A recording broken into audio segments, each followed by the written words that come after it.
ہم اس سے پہلے بات کر رہے تھے نذیر اکبر آبادی کے حوالے سے، اور اس سے آگے جو دوسرے شاعر ہیں جو آپ کے مباحث ہیں، کورس کوڈ آپ کا جو ہے 205 ہے غالباً، اور سمیسٹر آپ کا 3rd ہے۔ نظم شعری جو اصناف ہیں ان کی تفہیم کے حوالے سے ایک اہم موضوع ہے، اور نظم میں ہم نے نذیر اکبر آبادی کے حوالے سے تفصیلی گفتگو کر لی۔ الطاف حسین حالی کی اگر ہم بات کریں تو الطاف حسین حالی، مولانا الطاف حسین حالی 1837 میں پانی پت میں پیدا ہوئے، اور انگریز کی حکومت تھی بر صغیر پر۔ 31 دسمبر 1914 تک کا ان کا دور ہے۔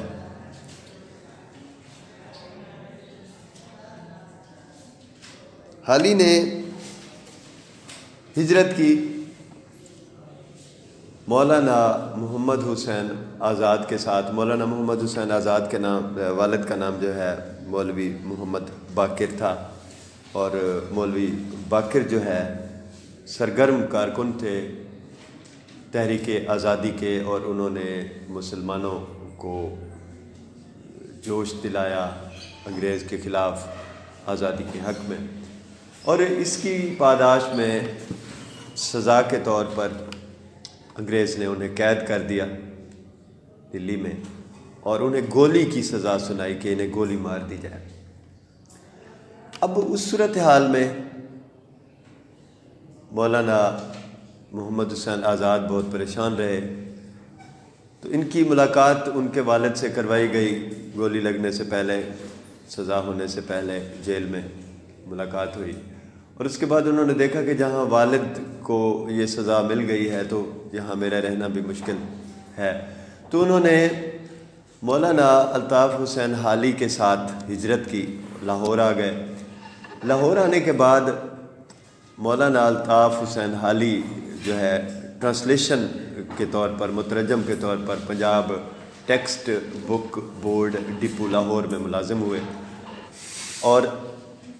مولانا محمد حسین آزاد جو ہے وہ ڈاکٹر لائٹنر کی زیر قیادت جو ہے انجمن پنجاب کے جو مشاعرے ہیں، نہ صرف اس روایت کا انہوں نے آغاز کیا بلکہ لاہور کالج میں، گورنمنٹ کالج میں اردو کے لیکچرر کی جو ہے نا ان کا انتخاب عمل میں آیا، اور وہ ملازمت انہوں نے وہاں شروع کی، اور اس طرح سے انہوں نے اردو کی ایک خدمت کرنا شروع کی۔ جہاں آزاد نے وہ جو مشاعرے ہیں انجمن پنجاب کے تحت ان کا آغاز کیا، ایک خوبصورت روایت نے جنم لیا، وہیں الطاف حسین حالی بھی ان مشاعروں میں شریک رہے۔ امید، زمستان، بہار، اس طرح کی جو ہے نا موضوعات تھے۔ ترہی ایک موضوع دیا جاتا تھا نظم کا انہیں، اور اس پر وہ اس مصرے پر نظمیں لکھ کر آتے تھے۔ تو یہ موضوعاتی مشاعرے جو ہے شروع ہوئے، ایک ایسا عہد کہ وہ موضوعاتی مشاعرے باقاعدہ ریکارڈ کا حصہ بنے، مختلف جو گزٹ شائع ہوتے رہے اس میں انہیں باقاعدہ تاریخ کا حصہ بنا دیا گیا، ادبی تاریخ کا۔ اس کے بعد آپ یہ دیکھیں کہ 30 جو مشاعرے ہوئے مصرع 30 پر، ان کے ساتھ ساتھ 1879 میں مدد جزر اسلام جسے کہا جاتا ہے، مسدس حالی بھی ہم کہتے ہیں، سر سید کی ایما پر، سر سید کے کہنے پر الطاف حسین حالی نے مسدس حالی لکھی، جسے مسدس اسلام بھی ہم کہتے ہیں، اور سر سید نے غالباً اسی حوالے سے کہا تھا کہ اللہ تعالیٰ روز قیامت اگر مجھ سے سوال کریں کہ دنیا میں کیا کر کے آئے ہو، تو میں کہوں گا کہ میں الطاف حسین حالی سے مسدس لکھوا کر آیا ہوں۔ مسدس کا مطلب ہوتا ہے 6، یعنی ایک بند میں 6 جو ہے نا یہ مصرے ہوں، ایک بند ہو 6 اشعار ہوں، تو اسے مسدس کہا جاتا ہے۔ تو الطاف حسین حالی جو ہے یہ غالب کے شاگردوں میں سے تھے، اس لیے انہوں نے غالب پر کتاب لکھی یادگار غالب کے نام سے۔ اسی طرح یہ سر سید احمد خان کے بھی شاگرد تھے، دوست بھی تھے، تو ایک ضخیم جلد انہوں نے لکھی حیات جاوید سر سید کی زندگی پر، وہ بھی شائع ہو چکی اور شامل نصاب ہے اردو کے۔ اس کے علاوہ حالی نے المامون اور دوسری بہت سی سوانحی کتابیں، تنقیدی کتابیں تحریر کی، اور ان کا شاندار جو کارنامہ ہے وہ مقدمہ شعر و شاعری ہے، ایک چھوٹی سی کتاب ہے لیکن اردو شاعری کے زرعی اصول اس میں موجود ہیں کہ غزل کی ہیئت، اس طرح سے نظم یا شعر، ایک تنقیدی بیانیہ ہے اردو ادب میں ان کی یہ جو کتاب ہے حالی کی، جس سے انہیں بہت شہرت حاصل ہوئی۔ تو 1882 میں انہوں نے حضرت سعدی رحمۃ اللہ علیہ کے حوالے سے حیات سعدی لکھی۔ 1897 میں یادگار غالب شائع ہوئی تھی۔ 1901 میں انہوں نے سر سید پر جو کتاب ہے حیات جاوید وہ تحریر کی۔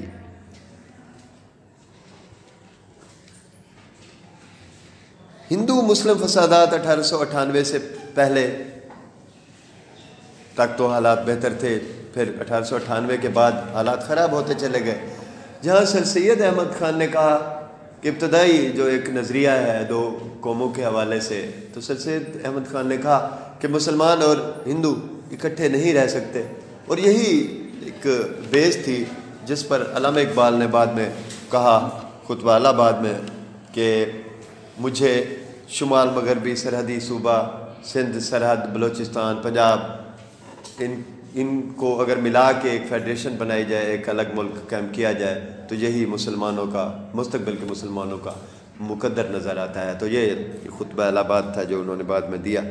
تو یہ ایک بیس بن گئی تھی۔ تو حالی بھی 1898 کے بعد اسی نتیجے پر پہنچے کہ یہ قومیں مسلمان اور ہندو الگ نظریات کی حامل ہیں اور یہ اکٹھی نہیں رہ سکتی۔ تو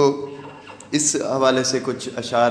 میں سنا دیتا ہوں آپ کو، ان کی جو نظمیں ہیں کوٹ کیے ہوئے۔ تم اگر چاہتے ہو ملک کی خیر، نہ کسی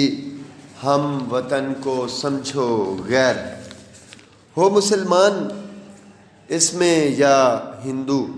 بدھ مت ہو کہ یا ہو برہمو، جعفری ہووے یا کہ حنفی ہو، جین مت ہووے یا کہ ہو وشنو، سب کو میٹھی نگاہ سے دیکھو، سمجھو آنکھوں کی پتلیاں سب کو، ملک ہے اتفاق سے آباد، شہر ہے اتفاق سے آباد۔ بعد میں حالی نے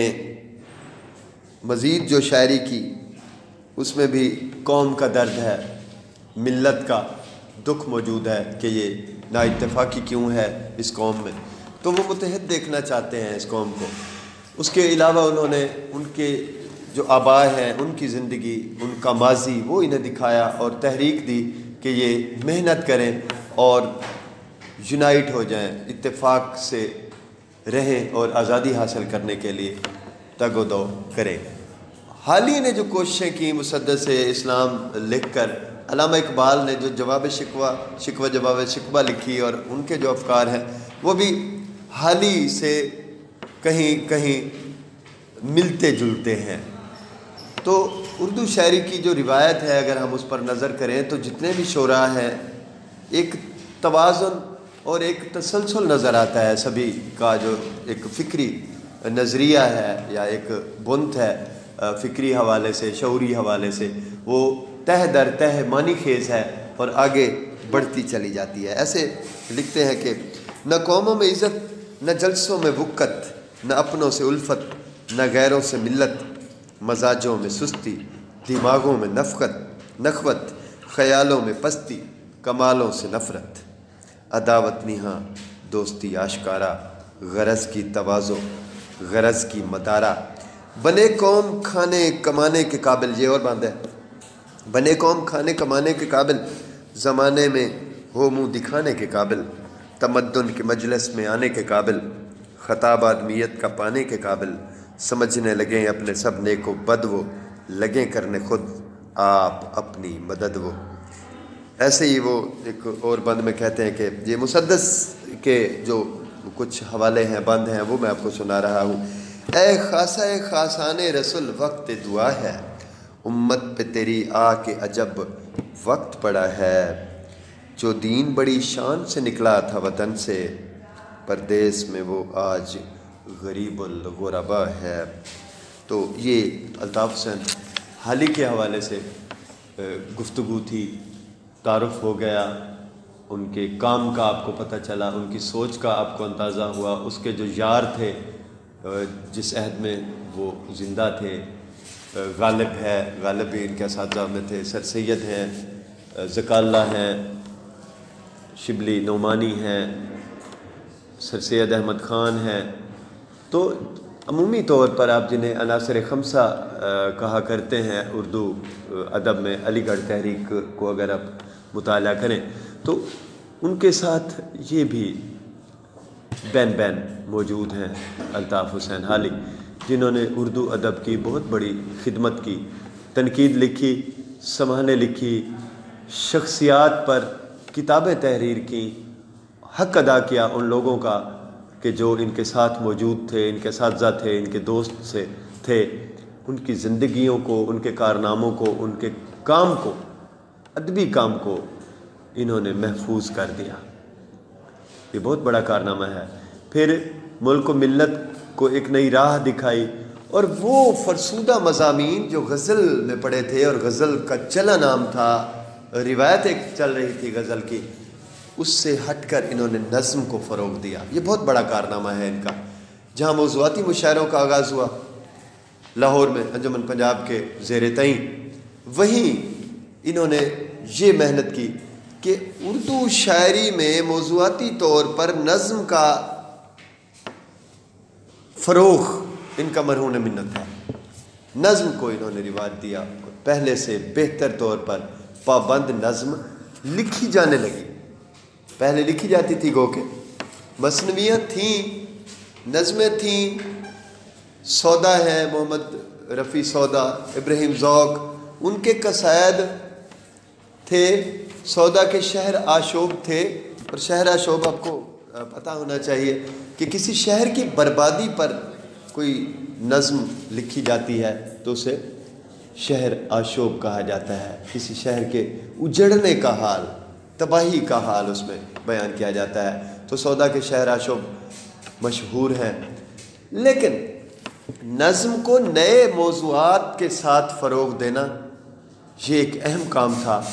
جس کا بیڑا اٹھایا الطاف حسین حالی نے، اور اس کی ترویج کی، اشاعت کی، اسے فروغ دیا اور اس چلن کو عام کیا۔ اور آج نظم جس طرح سے مضبوط ہے، نئے موضوعات کے ساتھ نظم لکھ رہے ہیں نوجوان طبقہ بھی، اور اساتذہ کی اگر آپ شاعری دیکھیں تو یہ ایک بہت بڑا کردار ہے اس میں حالی کا۔ گو کہ انگریز کی چھتری کے نیچے تھے،